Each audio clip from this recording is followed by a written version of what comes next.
जय श्री राम भक्तजनों। प्यारे भक्तों, क्या सार शब्द की धुन को सुना और देखा जा सकता है? इसको जान लेना ही परम ज्ञान है। यानी कि जो सार शब्द है उस धुन को क्या सुना जा सकता है, देखा जा सकता है? अगर आपने इस चीज को जान लिया तो समझ लो परम ज्ञान को जान लिया। इसके लिए सार शब्द के लिए नानक जी ने क्या लिखा है? तंत्र मंत्र सब झूठ हैं, मत भरमो संसार, सार शब्द जाने बिना कोई न उतरसी पार। यानी कि जितने भी तंत्र मंत्र हैं सब झूठ हैं। अगर सार शब्द को नहीं जाना तो आप इस संसार रूपी भवसागर से पार नहीं हो सकते। सार शब्द ही परमात्मा है और कुछ नहीं है। और आगे एक दोहे में और क्या लिखा हुआ है? शब्द ही धरती, शब्द ही आकाश, शब्द ही शब्द होए प्रकाश, सगली सृष्टि शब्द के पीछे, नानक शब्द घटाघट आछे। यानी कि जो सार शब्द है उसको नानक जी ने धरती बताया, आकाश बताया और ये बताया सारी सृष्टि, जितनी भी सृष्टि है वो शब्द के पीछे है। यानी कि शब्द आगे है और सारी सृष्टि शब्द के पीछे है। और देखो उन्होंने ये इशारा भी दे दिया कि शब्द ही शब्द होए प्रकाश।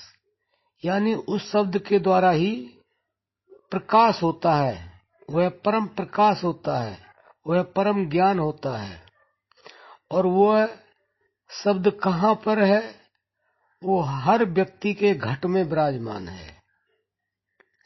लेकिन भक्तों, इसमें प्रश्न ये है कि उस सार शब्द की धुन को सुना और देखा जा सकता है?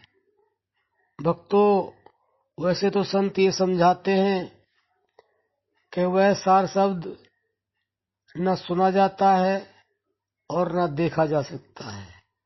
लेकिन स्थूल रूप से उसको संतों ने अनहद नाद दिया है कि कान बंद करके अनहद नाद सुनो, तो उस नाद के अंदर वह शब्द छिपा हुआ है।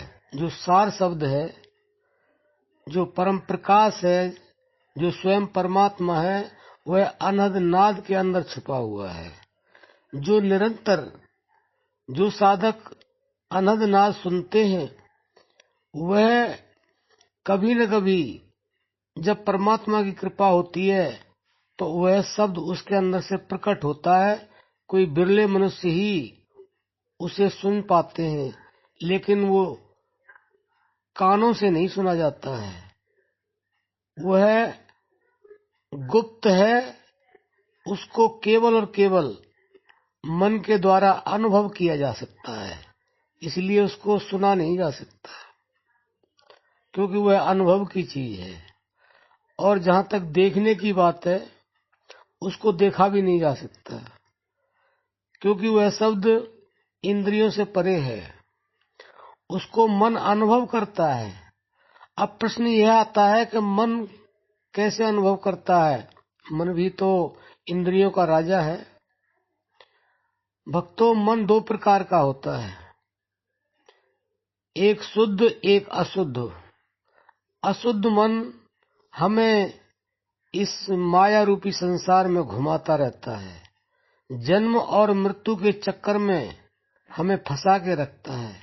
लेकिन जो शुद्ध मन है वह हमें परमात्मा तक पहुंचा देता है और उस सार शब्द को हमें सुनाता भी है और दिखाता भी है, लेकिन उस स्थिति में जब वह शुद्ध हो जाता है।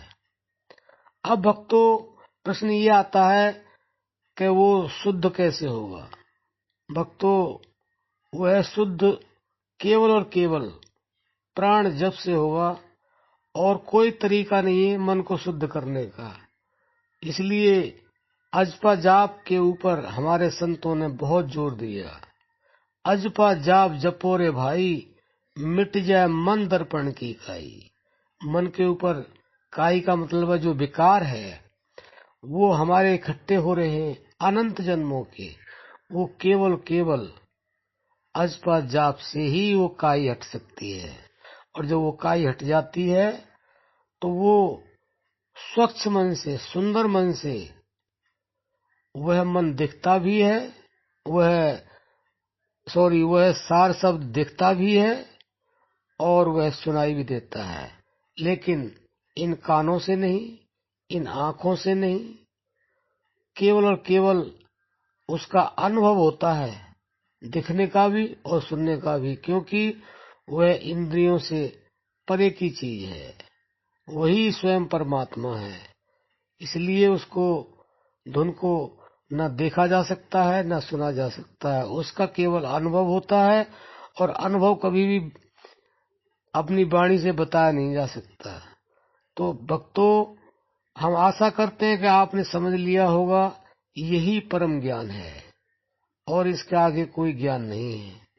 इसको समझने का और सुनने का और देखने का आप धीरे धीरे अभ्यास करते रहें।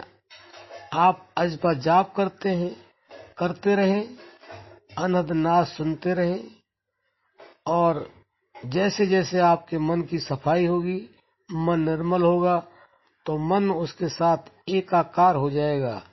और जब मन एकाकार हो गया तो समझ लो आपको मुक्ति मिल गई जीते जी।